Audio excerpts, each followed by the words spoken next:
KPAD Sumsel memberikan dukungan penuh terhadap wacana Wali Kota Palembang terkait pendidikan dasar militer bagi siswa bermasalah, serta pentingnya asesmen awal yang ketat yang melibatkan berbagai pihak, termasuk KPAD Sumsel untuk memastikan pengawasan yang tepat.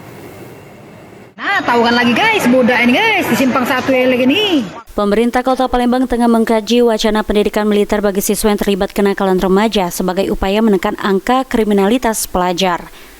Menanggapi hal wacana tersebut, pihak KPAD Sumsel menyatakan dukungan penuh terhadap rencana pendidikan dasar militer bagi anak yang terlibat kenakalan remaja. Anggota Komisioner KPAD Sumsel Abdul Latif Mahfuz mengungkapkan pentingnya asesmen awal yang ketat sebelum para siswa ditempatkan dalam pendidikan dasar militer. Abdul Latif berharap proses asesmen ini melibatkan berbagai pihak, termasuk Komisi Perlindungan Anak Daerah atau KPAD Sumatera Selatan sebagai bentuk pengawasan. Jadi pada intinya kami dari KPAD Sumsel, selain memang kami sudah memformulasikan lama ini, kami sangat mendukung kalau memang langkah-langkah ini akan dilakukan oleh Pak Wali Kota kita, Pak Ratu Dewa. Dan juga kami mengingatkan pentingnya proses asesmen awal sebelum ditentukan siapa-siapa anak yang akan dimasukkan dalam Diksarmil misalnya.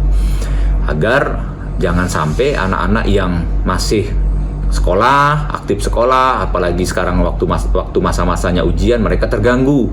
Nah, ini yang harus asesmen ini harus ketat, dan di situ juga diharapkan oleh berbagai pihak, bukan hanya kepolisian, bukan hanya dinas sosial, kami juga KPAD untuk bisa bekerja sama di situ untuk bisa memfilter anak-anak yang akan ditempatkan di Diksarmil misalnya.